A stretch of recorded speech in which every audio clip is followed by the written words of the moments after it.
that we will fight to protect our rights. We will fight to protect the rule of law, and that we will not back down when this government threatens to replace democracy with tyranny.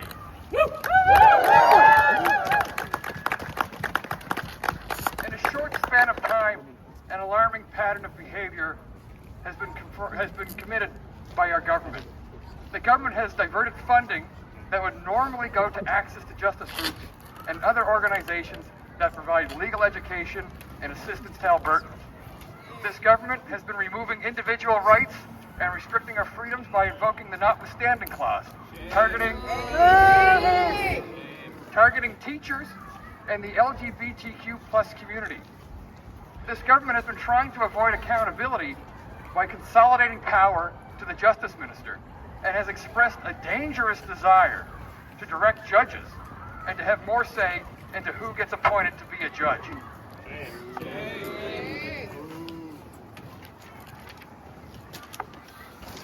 This is how government overreach starts. This is how tyranny starts. This is how we lose our individual rights. Alberta is here to serve Albertans. Alberta is not here to serve the government. We are here today demanding the government of Alberta and Premier Smith to start respecting democracy, to respect the rule of law, to respect our rights and freedoms, and to do things the right way, even when it's hard, even when it's unpopular, and in a way that ensures the government is held accountable for its actions and the voices of Albertans are not silenced. Thank you, everyone. I'm here today because access to justice is not a privilege. It is a right. And this government is quietly dismantling the infrastructure that makes that right real for Albertans. For over 5 decades, the Alberta Law Foundation has been a cornerstone of access to justice in this province. It funded legal clinics. It supported public legal education. It helped ordinary people who couldn't afford a lawyer, navigate a system that can otherwise crush them. It was funded through interest on lawyers' trust accounts, not taxpayer dollars. It cost the government nothing, and it worked. It worked very well, and it was an exemplary model for other jurisdictions to emulate. Then the UCP decided to take it apart. The Danielle Smith government moved to redirect foundation funding, money that was never theirs, to serve the government's agenda instead of community needs as determined by an independent board. They restructured governance to give themselves more control. They treated an independent institution like a piggy bank and a political tool. The government justified its intervention in the Alberta Law Foundation by claiming the board lacked proper policies, a claim that was simply untrue, as those policies have been in place for decades, excerpts of which used to be published on ALF's website, and the government knows it. Let's be clear about what this means in plain language. When you cut access to funding, a single mother fleeing domestic violence can't get help navigating the protection order. A worker who's been wrongfully dismissed can't afford to fight back. A tenant facing an illegal eviction has nowhere to turn. A newcomer trying to understand their rights gets nothing. The law doesn't disappear for these people. The consequences don't disappear. Only the help disappears. This government loves to talk about freedom. But what freedom do you have when you can't access the legal system? What rights do you have when you can't enforce them? Rights without access are just words on paper. The UCP didn't campaign on gutting the Law Foundation. They did it quietly, without a mandate, hoping nobody would notice. Well, we noticed.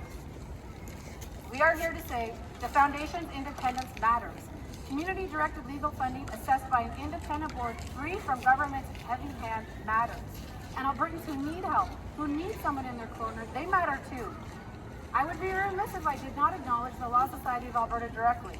The Law Society, the very body entrusted with protecting the public interest and upholding the integrity of the legal profession, saw fit to remove myself and Paul Chiswell from the board of the Alberta Law Foundation. Let that sit for a moment. At a time when access to justice is under direct political attack, when the Foundation's independence is being stripped away, and when Albertans who need legal help the most are being left behind, this was the Law Society's response. I will let you draw your own conclusions about what that says, about their priorities, about their relationship with this government, and about who they believe this institution is meant to serve. When venture elections are held this year, you need to ask incumbent ventures what position they took in regards to the Alberta Law Foundation. Ask each and every single one of them. This is part of a pattern, and this pattern has government moves to defund access to justice, restructure independent institutions, and install compliant voices in place of oversight, it is not making administrative changes. It is eroding the rule of law. The rule of law does not mean just that laws exist. It means that those laws apply equally to everyone, the powerful and the powerless alike, and that independent institutions stand between government overreach and the rights of ordinary people. This pattern sends a chilling message that those entrusted with protecting the legal profession will not challenge the hand that feeds them. That is not the independence the rule of law demands.